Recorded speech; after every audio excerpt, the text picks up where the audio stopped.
Hi, welcome to the What Are We Doing Here podcast, where we share the inspiring stories of two completely opposite women who overcame their unhealthy relationships with food and negative self talk, who found a path to health and healing through self discovery and natural nutritional supplements. I'm Lindsay.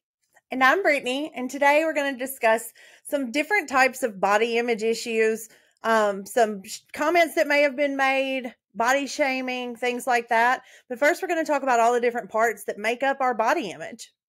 Yeah. So, Brittany and I have both dealt with body image issues. You have heard quite a bit about that.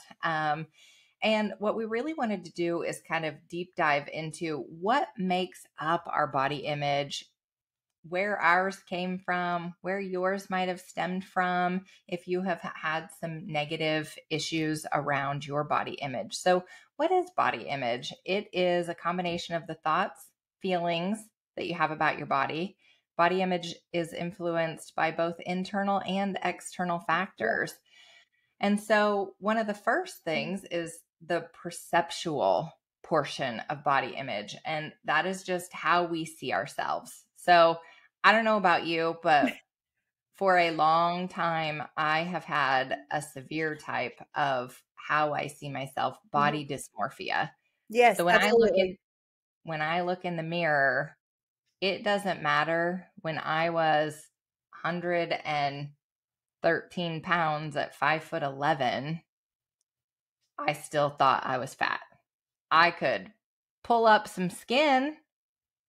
Now I know that it was just skin, but pulling that out and I saw fat. And when I looked in the mirror, I could still see I never had a fat body at that point, but that's all I could see. I would see myself as thicker than I was. You were And so focusing on different parts of yourself instead of seeing yourself as a whole. exactly. So you focus on that one little part and it completely makes you see something different. So, So I will say, I wasn't that bad. So I guess we should probably say this just to get it out there because today's the day we're going to do it, right? Um, mhm. so I started this journey at 361 pounds. There you go. It's out there. Everybody knows now. That being said, I'm down, oof, I think 48 pounds now. So I'm a lot closer to 300 than I used to be. And on my frame, it looks like fat. It does. You see the fat. But let me say, my body image issues did not start mm, until I was about 200 pounds. Um, I did have a little bit of when I started putting on weight so fast with the PCOS, like I was just really kind of down about it because my clothes weren't fitting. But then I had a plateau where I was hovering right around 200 pounds and I thought I was beautiful at that size. So I really did not have those same body image issues because 200 pounds to you would have been unthinkable, correct? Right. So Right. Yeah, we're absolutely. so different there because there I just kind of saw, look, this looks good and that looks good. And, everything's really holding on to my shape really well. And I do have a lot of muscle. We've discussed that because of all the working out and the testosterone that I do have causes me to have a lot of Yeah. muscle. But I didn't have the same body image issues until right around that 215-pound mark. And I started like seeing my stomach and seeing like when I turn around and look at shirts in the back, seeing this little back roll, that's when I started having the body image issues. My perceptual, my Right. perception of myself. Yep. And so the next is the affective. That's how we feel. So seeing yourself in the mirror is different than how that makes you feel. So if you had, so you talked a little bit about you felt good about your body at 200 Mhm, pounds. mhm. And I'm not sure I ever had a time where I felt good about my body until somewhat recently. Because we've also talked about when off air, we've talked about this, that when I was pregnant, I felt guilty because I wanted to be pregnant so bad. We talked about, the fertility issues last week. And so I wanted to be pregnant so bad, but then I despised every second of how I felt when I was pregnant because I had such a fear of weight gain and being big. And so I felt miserable when I was pregnant because I felt like I was just fat, even though I knew logically I'm growing a human. But it didn't matter at that point because of my body image issues. It was really hard. At 113 pounds, I didn't feel good about what I looked like. I do think that's important too. It's how you feel about yourself, Yep. because I did feel good about my body, and it's okay if you don't, but you're the only one that can change it. Right. Absolutely. And Absolutely. it blows my mind, Lindsey, just throwing that out there, that we're so different. Like, how tall are you? 5'11". I know you're tall because I can't believe this is my grown woman height. I'm like 5'2.5" on a good day. So, yeah, so our weight is distributed completely different. So to hear 115 pounds, like that's where I should be. But to me, in my mind, on my body, I don't think I'd feel comfortable. I just don't. So it's amazing to me that we're so different here. Yeah. And for me, it was always chasing at that number when I was Mhm. young, trying to get as close to 100 pounds as possible. But my body was growing taller as Mhm. I was maturing. And, that trying to get that number down to 100, it was really, really bad. Yeah. So cognitive, this is the way we think. So these are the negative thoughts that keep penetrating through our brain, that negative, oh, I'm just so fat. The thinking about it and focusing on that negativity all day long. Let's talk about that really quickly. What would be your reaction when you're thinking you're fat, Lindsey? That I'm not good enough. There's always more to do. There's more fat to lose. Like, why am I not doing So good you're enough? so you're over exercising at this point. Yes. What about your Yep. eating habits? Oh my goodness. I was probably limiting myself to less than 500 calories a day. And see, and I think that's important here because, again, you are, in my eyes, like the perfect body shape. So hearing this and how you're limiting yourself and these things, it blows my mind because on the opposite end, I'm like so like emotionally upset that I'm gaining this weight and all. What do you think I did to food? I found comfort in food. And unfortunately, a lot of bigger girls do that. We don't Right. try and automatically start to fix it. How can we fix it? It's more about, I'm so upset. Let me doctor myself with what I know makes me feel good. And that's the sugar, that's the carbs, because our brain does, that's kind of an addiction. And that was my reaction. I got rid of my scales and I ate what I wanted and I was done with it. Do you feel like there was a little piece of it too that was maybe like it didn't matter that I was doing the right things, so why should I? Yes, And absolutely. right. So for me, the scale was moving, so I was working harder, but it was still that negativity of I'm not doing good enough. And so on your side, it's I was doing the right things and nothing was happening. So what's the point? You throw up your hands and you think, doesn't matter anyway. Might as well just eat what I want. Yes, and I was doing the correct things. I was working out. We've discussed how instead of losing the weight, I put on muscle. So when you're growing up, when I was anyway, I was told you want to lose a little weight, you go to the gym. You go do, so I was kickboxing or I was going to the gym or whatever I was into at the time. We were working out.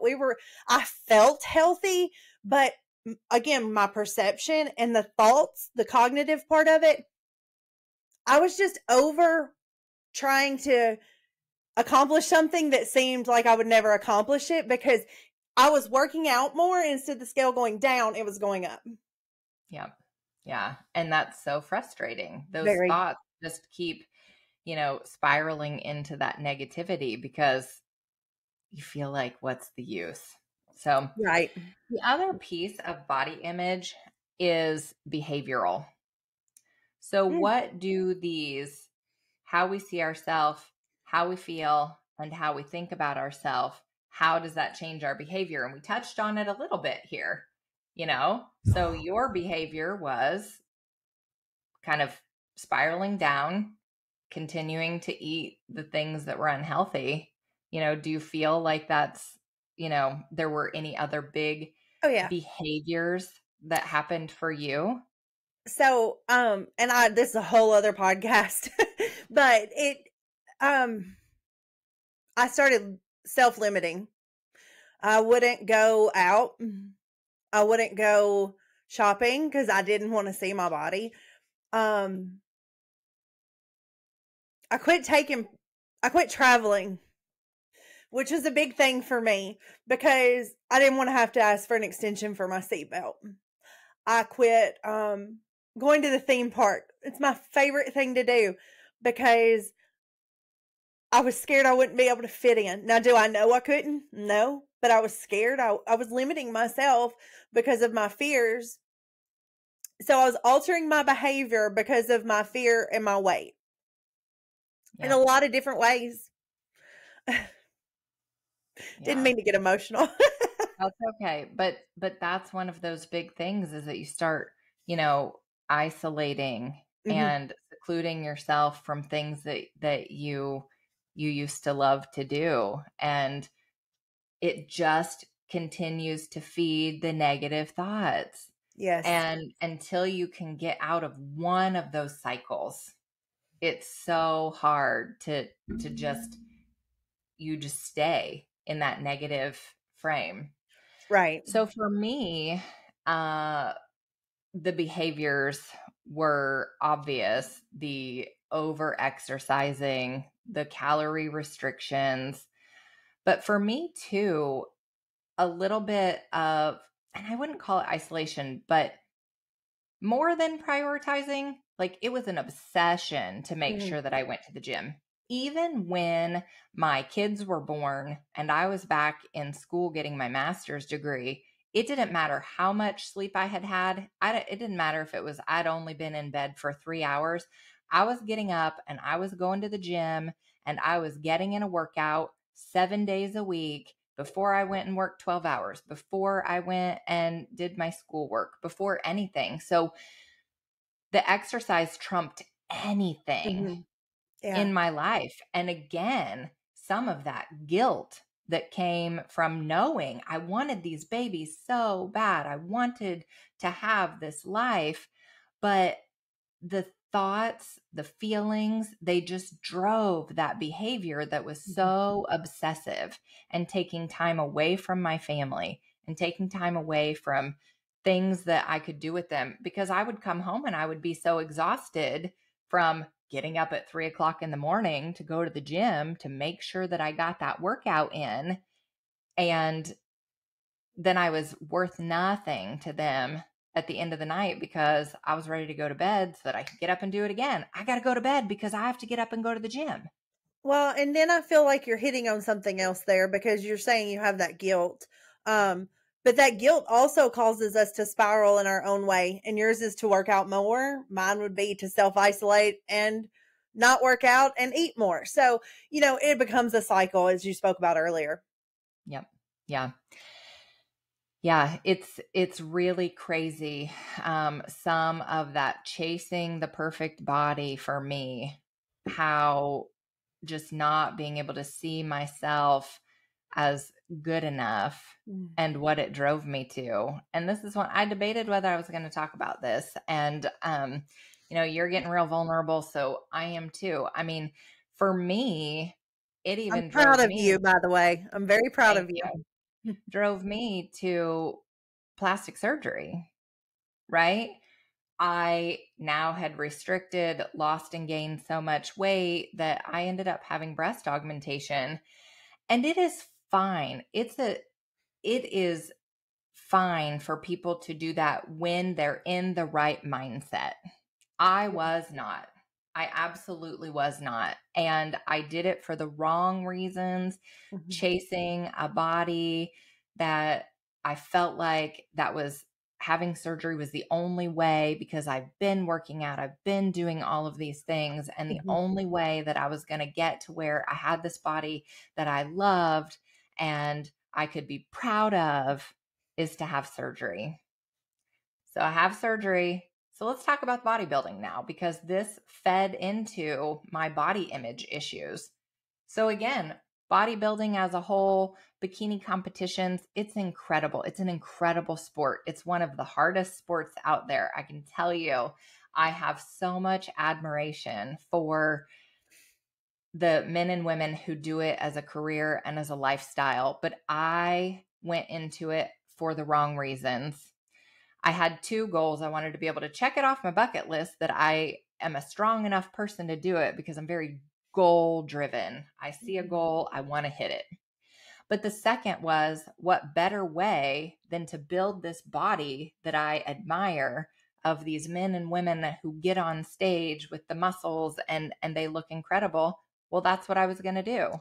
Because So, that's the perfect body to you, correct? right. So That is the perfect body. you were always chasing that perfect body. You've said it several times. So to you, that's what that perfect body was. It sure was. And so I trained hard. I did all the calorie restriction. I got on stage and I won a bunch of trophies. And when it's so hard because I still wasn't happy. It was so hard when I came home and everyone was congratulating me. I didn't want to talk about it because it didn't give me the feeling that I was after. Mhm. It was not the justification that I needed, that I had built that perfect body. It still didn't feel perfect. It still wasn't right. I still didn't like it. And that was your feeling. Yeah. Ugh. And it And was that's terrible. important to know too. I want to throw this out there because you mentioned the feeling you didn't feel. So everybody's looking at you and congratulating you, and you have Wow. won these trophies. So you've achieved what society thinks is a perfect body, but what Lindsay felt was not perfect. And Mm-mm. there are times when I say to Jeremy, he loves to work out and loves these things. And I have to catch myself from saying, "You're perfect. What are you doing?" Because just because I look at him and think he's perfect, just because I look at Lindsay and think she's built perfectly, that does not mean that they don't have body image issues. They still feel a certain way about their body and they need to take care of that in their own way. And if that's working out, however it is, that needs to be known. It's not up to us to say, "You're perfect. Why are you doing this?" Because I have a cousin that has never been able to put on weight and she would do anything to be able to gain a little weight. She's taken weight gainers. So here's the thing. There are a lot of people that I look at that look like they're perfect to me that feel like they're not. And that's okay. Yep. And so I think that that's one big thing that I want to make sure that people understand is you feel what you feel. Yeah. You see what you see, and Yes. you cannot judge another person's feeling about themselves. And it takes Right. time and it has to be in their own time that they deal with those issues. And saying to them, I don't understand why you can't just be happy, or you look incredible. What is wrong? It's not helpful. No, just stop with "you look incredible" or Yeah, "you're beautiful today" or "I don't think you know how beautiful you are." Make their day by giving them a compliment, not ending it with a "why do you feel that way about yourself?" right. But I think the same token can be said for if you are overweight, Oh yeah. if you get the comments that are, but you're so beautiful. Tell me about your experiences with that. I think we mentioned that before about the girls stopping me, Sophia to be exact, about how she stopped me and said, "You just don't know how beautiful you are." But again, I was not open to receive compliments at one time. I am now. And when I receive them, I feel good about myself. So they do well. But it's because I can accept them. There was a time when I couldn't, and I would have taken it as a negative. If somebody said, "You're beautiful," I'd have been like, and then I'd have thought about it later, and I'd have thought, they were just telling me that to make me feel better. But Right. that was my headspace at the time. So it's all Yeah. about how you're feeling about yourself, how you're feeling about your body. Yeah. Yes. Did I answer your question? You did. I think we have to be sensitive too when people have goals and we Yes. want to say, well, at least you're healthy. Because I've come across this when talking to people about what are your goals, and they almost cower or start to like feel bad that they want to say, I know I need to be healthy, but I really just want to lose a few pounds. And they feel uncomfortable saying that to me. And I'm like, that's okay. That's how you feel right now. Yeah. And if you feel like that's going to help you start healing and start seeing yourself differently and get you to where you're healthy, that's fine. Right. Because I know that feeling. I had no care in the world about being healthy 10 years ago. I had a desire to chase a perfect body, lose weight, be skinny. So, how do we change that mindset? How do we change that mentality? So Are there some steps that you've I gone through?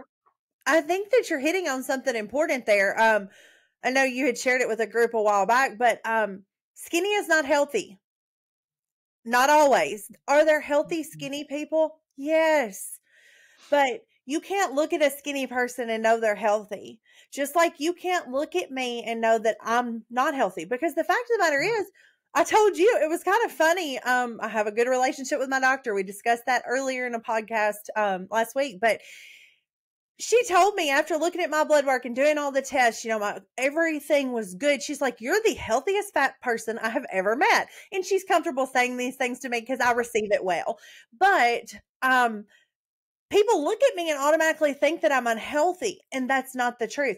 People look at you and automatically think that you're healthy when you're up on that stage, but you have said before that to you, you were chasing the perfect body, but it may not have been in the most healthy way. Whether it was, having to starve yourself. I don't know exactly your path there, but you weren't feeling your healthiest. Right. Yep, absolutely. And so, you feel like we've hit that part well? Because we had said we wanted to talk a little bit about body shaming. Yeah.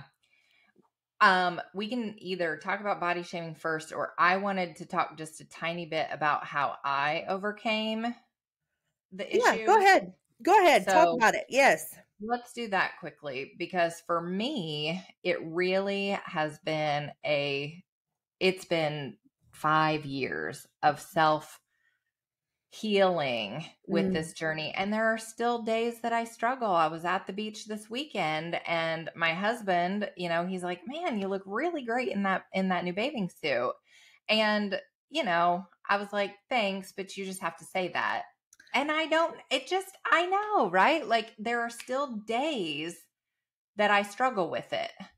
When I'm stressed, when I'm busy, when I'm not doing my normal routine. And that's what I'm going to talk about is that for me, some of the biggest ways that I've gotten over this, and I knew it when I said it, and I said, "I'm sorry. Thank you for that." Because that's number one is keying in on when you get those negative thoughts or when you can't accept when someone says something nice about you. You have to start recognizing that you're doing it. Number one, you have to say, "Okay, I hear you. Negative thoughts. I'm going to do something about this." And for me, I kept a little notebook with me and I would write down when things happened and what were patterns. Was there something specific to it? Was it just I truly couldn't accept anyone saying something nice? So having a little journal of when things happen. So that's identifying it. The second thing that I do is I start my day every morning with gratitude. gratitude for the life that I have, the body I've been given. I have to say I'm grateful for it, because if I'm not, I'm going to continue to beat it up.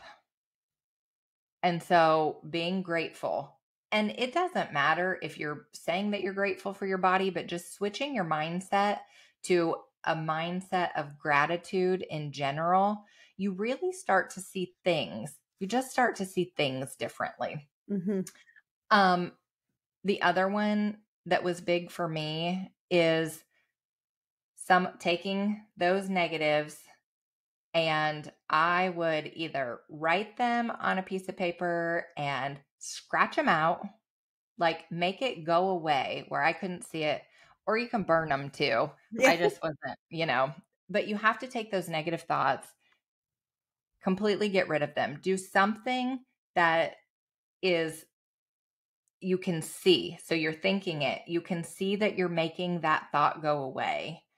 That was another one for me. And then you know what was another big one that I started doing? Complimenting other people. Complimenting other people. Because if I was saying those nice things and I was complimenting other people, it started being in my vocabulary. Mm-hmm. It started being in my mind. I was thinking those nice things about other people. So it helped me, because when you're in a negative mindset, it's more jealousy. It's Mm-hmm. more, how can that person be having the good things? So it really was complimenting other people, just changing that narrative. Sounds like we need a podcast just for that one. I know, right? Yeah. We could go over all of those I how to change. know. Yeah. Yes. Well, I'm glad that you found your way to get through those negative comments, those the body shaming comments, because I'm sure you've received them as well. We Mm-hmm. all, we all receive some kind of comment. The thing is, even if people don't see it as negative, it can be taken as negative. You Yep. have to be careful what you say to people. I know I'm just going to throw this one out there.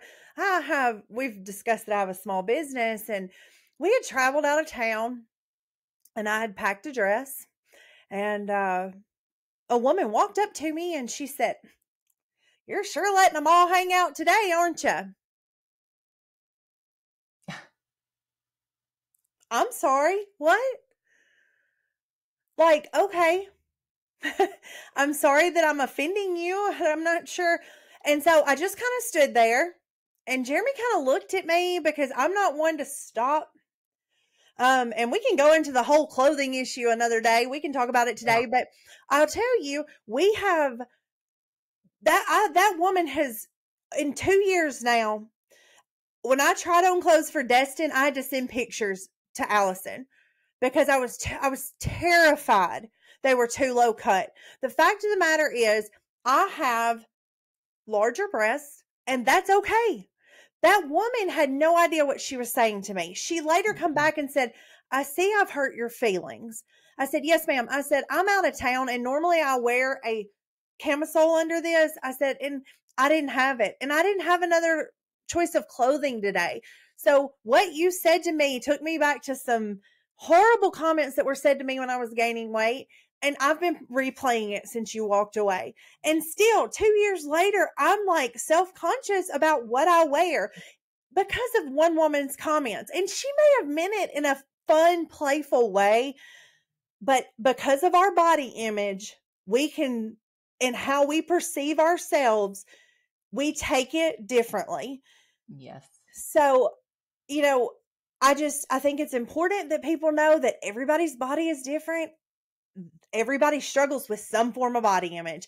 I don't care if you're a man that is in perfect physical condition, you love the way, your wife loves the way you look, you're still going to see a little something you don't like. And that's a body image issue. And it's okay to have those. What's not okay is to let people's comments affect you. I have learned I've got to let it roll off my back, because if I let it affect me, I'd never have any clothes to wear.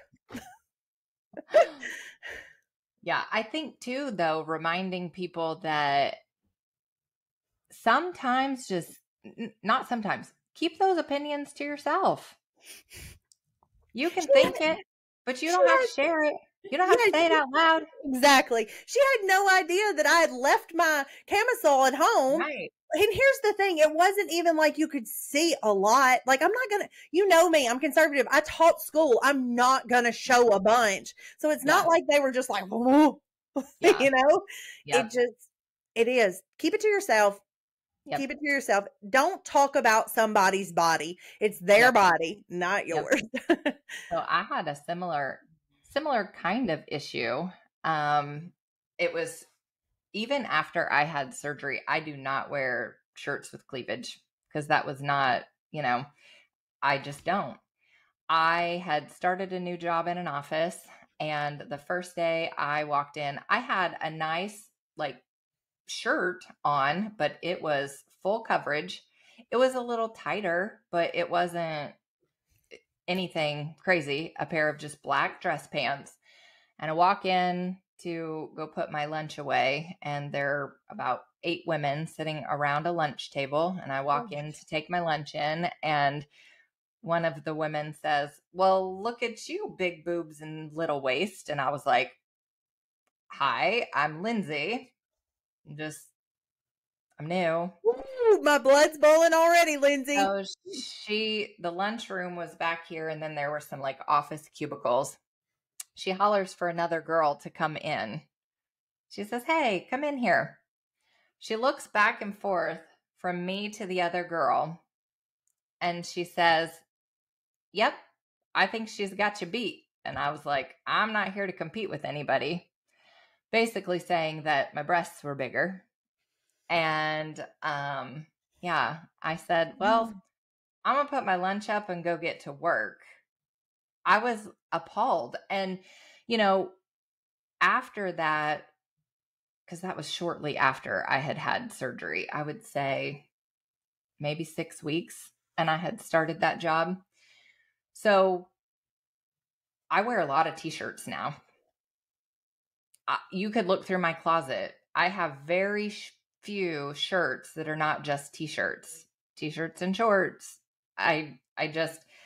It affected me too. There are times if I'm going out to dinner with my husband, but I still am very self-conscious about what I put on and how it's going to affect someone or what they're going to say. I know. And I think I'm still getting over that one because I don't want to offend someone. It's getting better, but it's still in the back of your mind when someone says something like that to you. And that was almost 6 years ago. So it still makes you just uncomfortable. And so remembering, keep your comments to yourself. Yeah. Or whatever. Just don't say those things to people. I cannot imagine what was going through her mind. I don't think it could have been anything nice though. If she's calling another girl in there, like, "Come on in, let's compare it." That just seems like a real move, But going back, I kind of want to hit on really quickly what you were talking about how you don't buy certain things because of the way they make you look. It's maybe a little off topic, but I think it's important to know that that's something I struggle with. I have 2 stores I can shop at. One of them's an hour and a half away. I have one local big girl store. Even people are like, "Oh, just buy from," even Victoria's Secret doesn't go as big as I need. I'm sorry. I'm limited by society for being a big girl. Now, that being said, I I do love the store. But the clothes are more expensive. I love the fact, and here's the thing. We're all different. Jeremy is 6'7", and we cannot buy for him at a regular store. He has to have a long shirt or he's going to be walking around in a crop top. So we all have places where we have to shop at certain stores and all, but I just think it's when society limits us because we're different, it causes us to impose limitations upon ourselves. Right. So this woman said something about my clothes. Well, guess what? I had like a selection of clothes from one store. I chose this dress. It just is society as a whole is hard for bigger people. And I'm sure again for taller people. You're a tall woman. I bet when you're shopping for shorts that you have to really look hard to find some that aren't booty shorts cuz your legs are so long. You Yeah. know? Yeah. So, I think that I just want to throw out there the whole clothing situation is abysmal for bigger girls. I think maybe we should go into business, Lindsay. And I'll tell you too, what's something else, I have quit. I buy local when I can because I am a small business owner. But I'm going to tell you something. I will stop buying from somebody in a heartbeat if they have an upcharge for larger sizes. So usually small through extra large is like, say it's $20, and then 2X, 3X, 4X, whatever is 25. If that is a price difference for you, then make everything 25. Do not make the bigger ones more expensive, because I'm going to tell you something. You just lost a customer in me and my whole entourage following me, because we're not going to buy from you, unfortunately. And even if you're local, even if you're a small town store, if you're making us feel worse because we're bigger, we're walking away. Yeah. So I didn't think about that.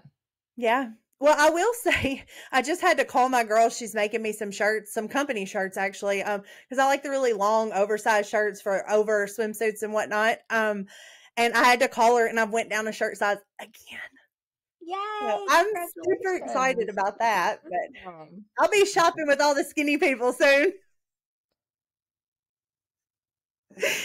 Oh, so funny.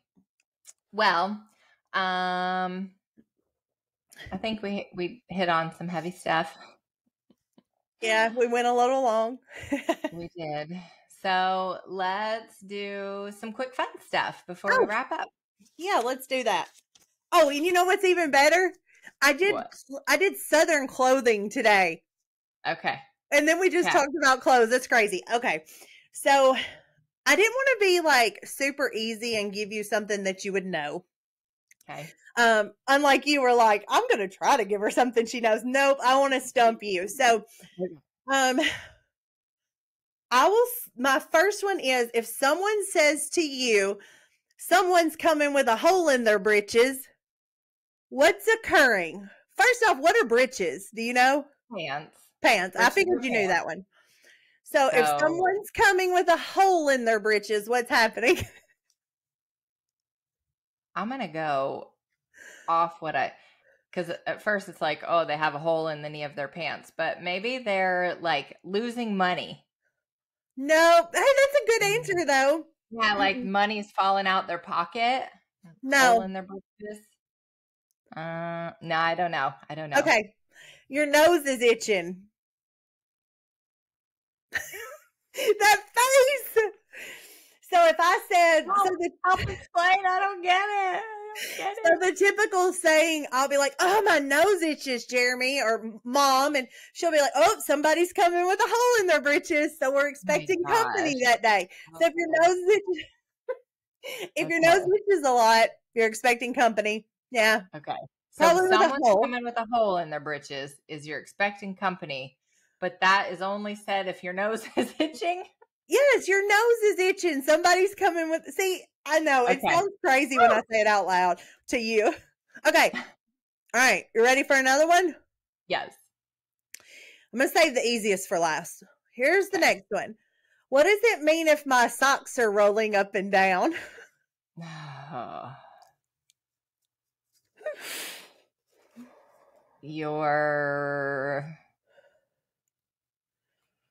I have no idea. My socks are rolling up and down. Like, I'm going to think about like exercise or something. I don't know.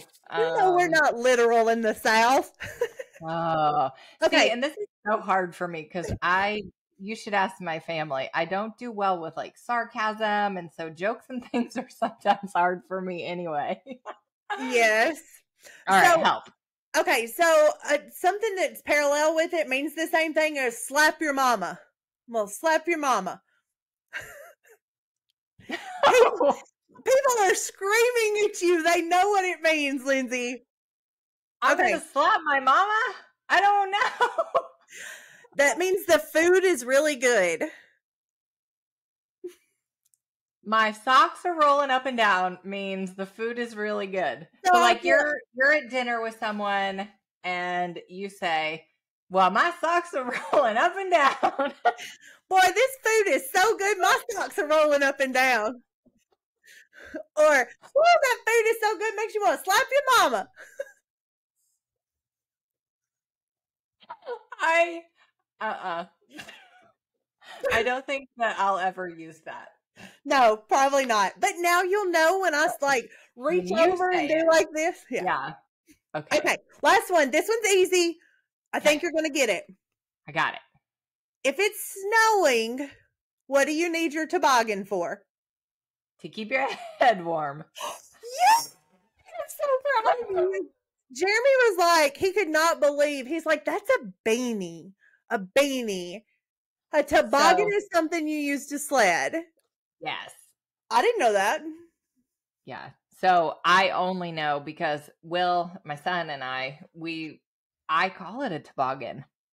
And he's like, Mom, a toboggan? So, yep. Yeah. Even that, right? Like, but I think toboggan is one with like the big ball. Yeah, this one has for me to put my hair through. Okay. So anything that goes on your head that's not like a ball cap, you call it toboggan? Actually, boggin, but I figured that would be harder to understand. Boggin. Go grab your boggin. Awesome. Okay. All right. Well, I guess we're headed out. Yep. Thank you all again for being here with us and letting us share our stories. Some of the stuff is it's continuing to help us heal on our journey, sharing it out loud instead of keeping it kind of in our mental prison. We're going to talk about that one next time. Keeping those things tied up inside, it's very healing to let them out. So if you want to share something with us, if you want to have a conversation, you can find Brittaney and I both on Facebook mostly, but we've got Instagram accounts as well, but we usually use Facebook more. So reach out to us with a direct message. We'd love to connect. And if you are watching on YouTube, make sure that you like and subscribe, hit that little bell so that you don't miss an episode, and give us a 5-star review on your preferred listening platform. If you know someone who could benefit from this, please share it with them, and we'll see you next time. Bye. Bye.